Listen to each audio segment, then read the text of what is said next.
Donald Trump has been throwing around the word communist an awful lot lately. Those godless communists. The Democratic Socialists, by the way, are not communists. They just want there to be more public input, more democratic empowerment on important institutions like education and public land, as opposed to for-profit corporations. They're not communists. But this trick is nothing new. It is nothing new.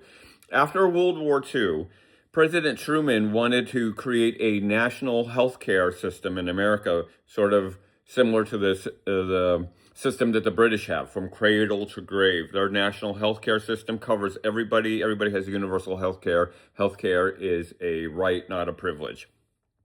This was the idea. We won the war and everybody should have healthcare in this country. The American Medical Association, which profits off private healthcare, freaked out. They freaked out. They figured we got to stop this somehow. And this is in, the late 1940s. This is the Cold War. This is the Soviet Union. This is the fear of communism in Southeast Asia and Central America, and under your bed, everywhere there's a commie. So they hired the very first PR firm in America, Whitaker and Baxter, and they gave them almost, in modern terms, a $250 million by taxing doctors. Every doctor had to pay a $25 fee, so they raised all this money to launch this PR campaign. And what they did is they rebranded universal healthcare as socialized medicine. It's socialist, communist, the Soviet Union.